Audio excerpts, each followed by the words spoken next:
Critique média. Ok. Enchanté. Je vais vous montrer le temps qui vous reste. Vous montrez Parfait. 3 minutes, vous voyez bien. Là, Oui, c'est bon. Okay, 3 minutes, 2 minutes, 1 minute. Parfait. rolling. Rolling. Bonjour François. Bonjour. Sorry. J'entends le truc. I hear it. Ok. Quelle a été ta première réaction quand Disney t'a approché pour faire partie d'Histoire de jouets? Est-ce que tu as hésité un moment ou tu étais très excité? J'étais très excité, mais ça s'est passé au studio d'enregistrement parce que moi, j'étais convoqué pour faire une voix dans un grand film d'animation, mais on m'a pas dit pourquoi avant parce que c'était secret. Donc, tout était secret autour de ça. Donc, j'ai été traîné dans un studio pour un projet qui s'appelait Thunderbird. On était loin. Et j'étais un grand fan d'Histoire de jouets. Donc, quand j'ai appris sur place que c'était pour Histoire de jouets, un nouveau personnage qui était un personnage principal dans l'histoire, j'ai capoté, c'est sûr. Là. J'en revenais pas. C'est comme si on m'avait servi un rêve sur un plateau d'argent. Là. Pas nécessairement un rêve de carrière ultime, mais j'ai toujours rêvé de prêter ma voix à un personnage d'animation et ça ne pouvait pas tomber mieux.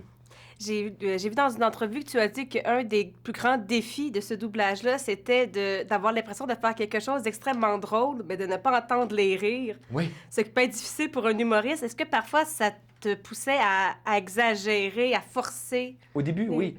Au début, j'avais une très bonne équipe autour de moi. Je pense que Disney sont habitués à faire ce genre de projet-là. Et puis, j'étais tellement bien entouré, mais ça a été ça. Au début, j'essayais de faire une voix très drôle parce qu'on regarde le personnage. Tu sais, c'est une cuichette. C'est juste me dire, j'essaie de essayer d'y trouver une voix. Mais on dit, non.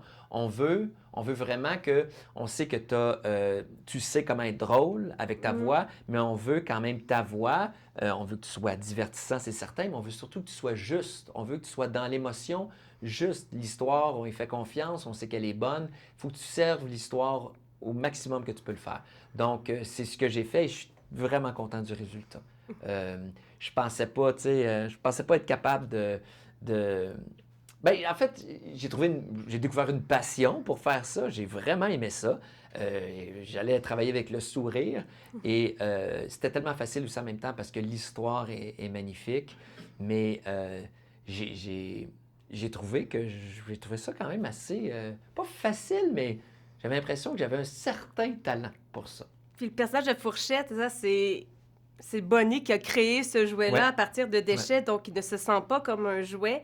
Est-ce que toi aussi, tu as un petit peu ressenti le syndrome de l'imposteur face aux autres acteurs? J'avoue, hein, j'avoue que c'est un peu ça, mais je les ai pas croisés en studio, donc ça l'a aidé un petit peu. J'arrivais pas Tu sais, j'ai pas eu à gérer ça. J'étais toujours comme avec mon équipe qui m'aidait, là. Mais c'est peut-être le côté un petit peu négatif du doublage, c'est qu'on se croise pas vraiment. Chacun, on essaie de faire de notre mieux, mais de notre côté. Mais oui, ben je me suis senti... C'est comme ça que je me serais senti si on avait eu un moment où tout le monde aurait été autour d'une table. Et le doublage aussi, c'est que c'est des mots très précis. Il faut pas se tromper dans les phrases. Et tu es habitué, vu que tu es humoriste aussi dans tes textes. En quoi être humoriste, ça t'a aidé justement avec cette contrainte-là du doublage? Être humoriste, ça m'a aidé vraiment. Je savais au niveau du ton, au niveau de la manière de dire les choses, comment être le plus drôle possible. Ça, ils m'ont jamais repris là-dessus parce que le timing comique, je l'ai. Ça, c'est certain. Mais les phrases, c'est pas moi qui décide. Hein. Ça se décide plus haut. C'est Disney qui décide du texte.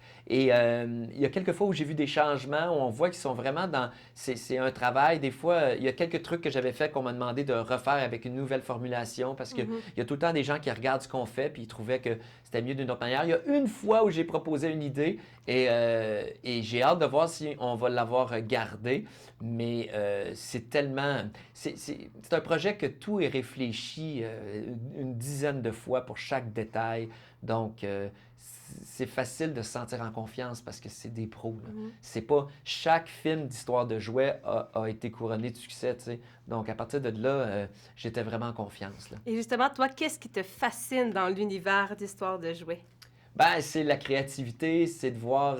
Je trouve qu'il y a tellement de beaux messages là-dedans. Premièrement, ça enseigne aux enfants à libérer leur esprit créatif. Il y a plein de choses. C'est que c'est des jouets qui sont. C'est pas des nouveaux jouets à chaque film qui changent, c'est les mêmes jouets. C'est de passer des jouets à un autre enfant. Tu sais, genre, parce que le but de jouer comme enfant, c'est d'être le plus créatif possible puis d'inventer des histoires rocambolesques avec ce qu'on a. Donc, je trouve que c'est un super beau message. Puis il y a beaucoup de messages par rapport à la vie en tant que telle. Suivre sa voie intérieure dans le 4e volet. Suivre sa voie intérieure. On peut toujours avoir pensé qu'on était fait pour quelque chose, puis des fois, ça change, puis des fois, c'est pour le mieux. C'est des très beaux messages sur la vie. Histoire de jouer un équilibre dans autant le comique que le message, que la beauté des images, que le rire. Ben, ça, je l'avais déjà dit, le comique, mais moi, je trouve que c'est vraiment des très, très belles histoires. Et heureusement pour moi, le 4e est extraordinaire. Oui. Donc, je ne peux pas tomber mieux. Et justement, ton personnage dans l'histoire de jeu, on peut dire qu'il est un peu anxieux. Oui. Et toi, tu es habitué aussi d'aborder l'anxiété. Anxieux, un peu fou, mais imprévisible, extrêmement charmant aussi. C'est ça, c'est un mix de tout ça. C'est une belle bébête. Pour toi, c'est important qu'on aborde l'anxiété pour un film qui est destiné principalement aux enfants? Ah, c'est intéressant, je ne l'avais pas vu comme ça. En fait, c'est vrai qu'il est anxieux. En fait, il apprend la vie devant nous. On parle au début, en fait, il est fait à partir de déchets. Il ne veut même pas être un jouet. Il veut juste retourner dans la poubelle. Puis il est le jouet le plus important aux yeux de Bonnie. Fait que pour lui, il veut même pas être ça, mais il évolue à travers tout ça. En fait, il y a plein de sujets dans le film qui sont abordés, comme tu dis, l'anxiété grâce à Fourchette, mais il y a aussi, je veux dire, la place de la femme avec Bo Peep, finalement, elle a un rôle vraiment clé dans le film et est en contrôle, puis c'est le fun de l'avoir, tu sais, une vraie héroïne comme on les aime. La liberté aussi, l'identité. La liberté, l'identité. C'est vraiment des très beaux thèmes. Toi, dans ton enfance, est-ce que tu avais un jouet plus ou moins joli comme Bonnie, mais qui avait beaucoup, beaucoup d'importance à tes yeux? Est-ce que j'ai déjà créé un de mes jeux? Moi, je jouais vraiment beaucoup avec les G.I. Joe. J'en avais comme à peu près une 15aine et je me faisais des scénarios aussi fous et aussi incroyables que Andy ou Bonnie. Je me souviens très bien, ma mère me le rappelle tout le temps, à quel point je pouvais jouer des heures. Mais un jouet créé par moi qui était... Je me souviens pas. Non, j'étais vraiment... J'ai jamais eu... Tu sais, Bonnie est comme un peu obligée de se créer un jouet parce qu'elle peut pas amener ses jouets à la maternelle. J'ai jamais été comme un peu dans cette situation-là, mais... Pas mal sûr, je l'aurais pas fait aussi cute que Bonnie l'a fait. Dans la galerie de personnages, lequel te ressemble le plus selon toi? Est-ce que c'est Fourchette? Ah, c'est une bonne... En fait, Fourchette ressemble vraiment beaucoup à mon personnage de scène, sans le côté colérique. Le côté colérique, je dirais, qui est comme mon divertissement pour adultes, là, de ce côté-là. Je pense que Fourchette, si ça continuait, puis... il y avait 3, 4, 5 films, peut-être que Fourchette deviendrait un peu colérique. Ouais. Si Fourchette dans le trafic devient mon personnage de scène. Mais je dirais, c'est difficile à dire. Sinon, dans les autres personnages, moi, j'adore Woody. Je suis quelqu'un de principe. Je suis quelqu'un qui aime faire... ce que j'ai l'impression qui est comme le bien ou la bonne chose à faire. Je m'identifie aussi beaucoup à Woody. Fait que ce serait un mix. Quand les deux sont ensemble, là, Fourchette et Woody, là, il y a beaucoup de ma personnalité là, qui est là. Il a beaucoup passé les autres avant lui-même aussi. Oui, ça me fait penser à moi, ça. Bien, merci beaucoup, François. Merci beaucoup. Très intéressant. Merci, les bonnes questions.